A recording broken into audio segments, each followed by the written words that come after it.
Hi all, and welcome to Night Rips.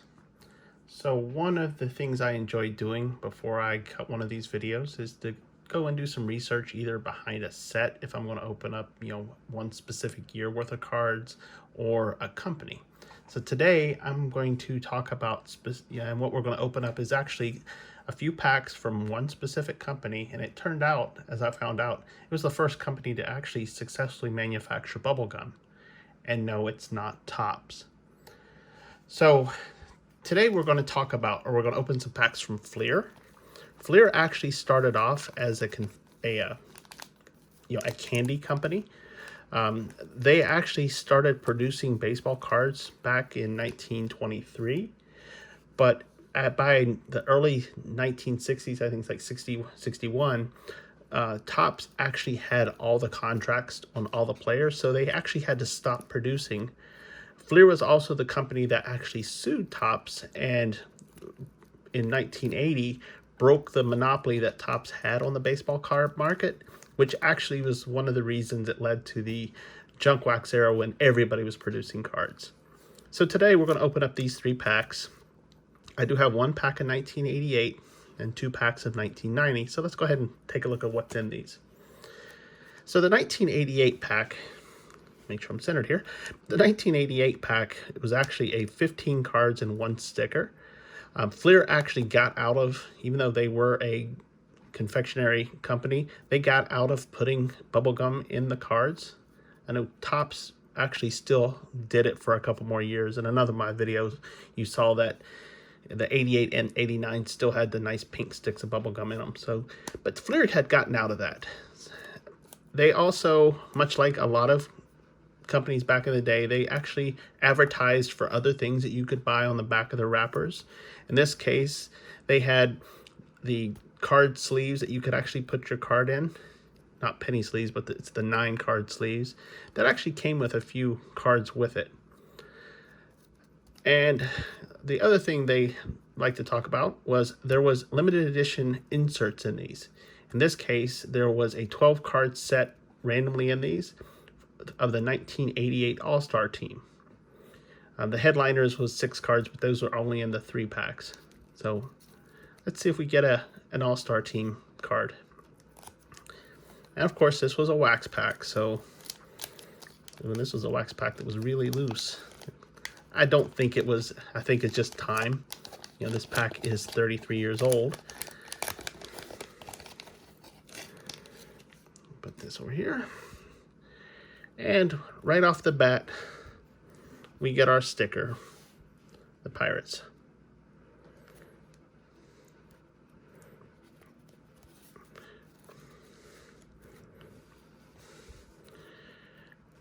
So we have, it's interesting, first card's a pirate right after it. I wonder if that was truly the case most of the time. So, but we have Al Pedrique, Gary Redus, Bob Welch. I'm gonna go ahead and look. I'm curious up at the back. The back was real interesting. Actually, it was a lot of stats, no facts, but what was real interesting, if you look right here, in this case, it was a pitcher. They would give you the stats of day, night, home, and road. So this was definitely a heavy stats card. What did the other ones do? Oh, so they did it too. What is this? Yeah, outfielder. In this case, it was his batting averages and whatnot. Interesting. Definitely a lot of stats on these. Oh, nice. The O's brothers. We have Bill Ripken and Cal Ripken Jr. For those that know your Fleer, you remember Bill Ripken actually has one of the most infamous error cards that Fleer had to cover up. I don't have a copy. I have one of the updated ones where they actually blacked out the base of the bat. But if you're interested in knowing, all you have to do is you Google Bill Ripken 1989 Fleer, and you'll find some very interesting facts on that one.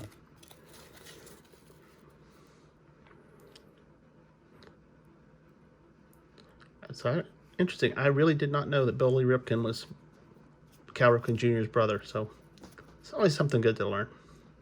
Al Hall, Terry Kennedy, Mike Scott. I think almost every pack I've opened had a Mike Scott in it. Alvin Davis. Get the glare off. our infamous Fleer or checklist. Scott Lusader, Chuck Finley, Pete Incaviglia,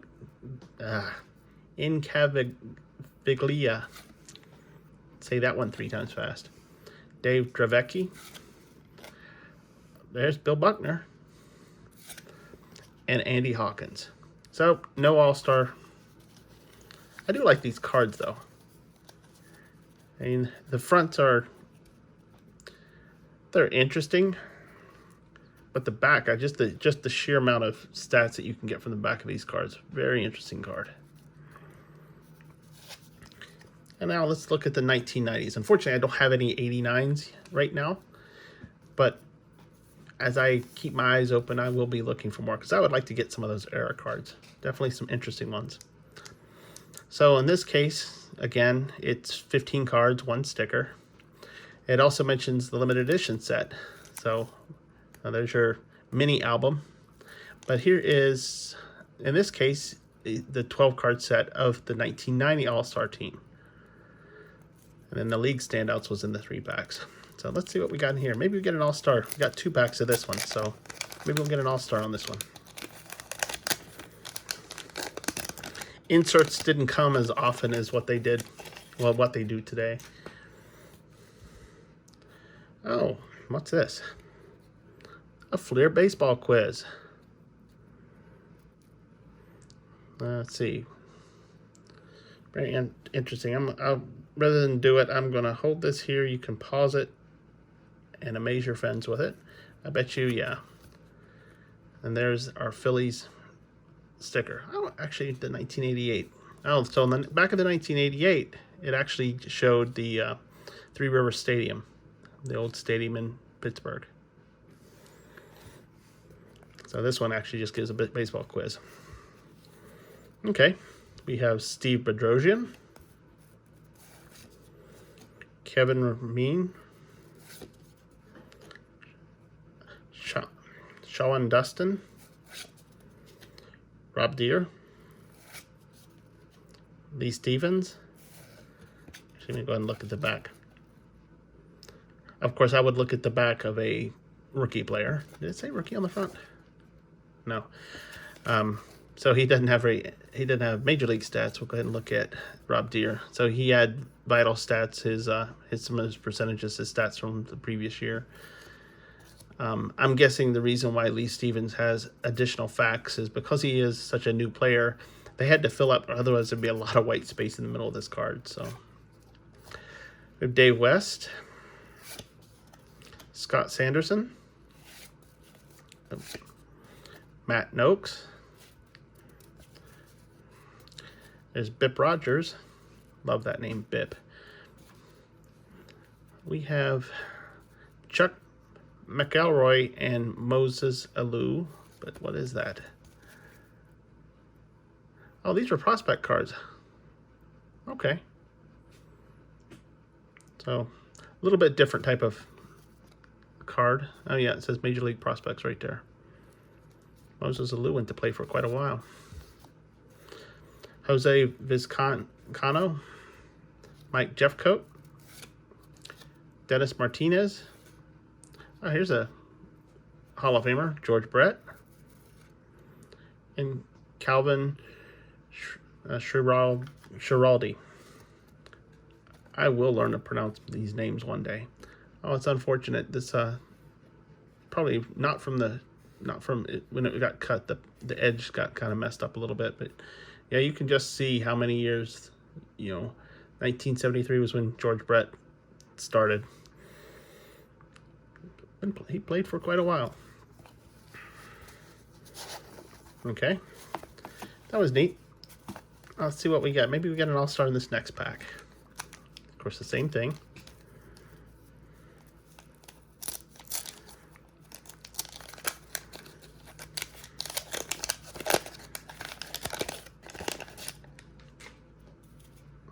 And there's our baseball quiz. Again, if you want to amaze your friends, you can pause and look at that. And this one, actually, we got, and I've seen this before in a lot of the the factory seals where you get actually 4 stickers. So, okay, we got Tom Brokens. There's Kenny Rogers. Greg Minton. There's Manny Lee. Used to watch him play. Mike Gallego. Ron Jones. Alex Sanchez. Junior Ortiz. Brian Harper. Flip the card. Martin Clary. Randy Kramer. Scott Bradley. Jose De Leon. There's Mike Greenwell. And Ron Kittle. Alright, so we didn't get any all-star cards, unfortunately, but definitely an interesting set. You know, a little bit different from 88 to 90. You know, I do have the 89 set. Let me pull one here since I have one handy. That was the 89 set from Fleer. So you can see the changes over time. But definitely an interesting set.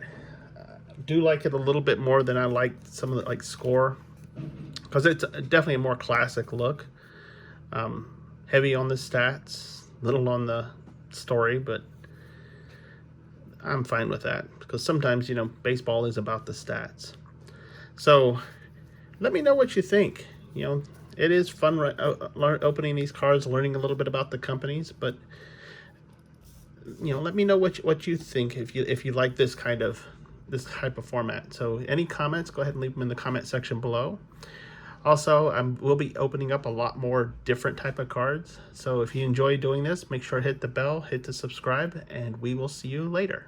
Bye now.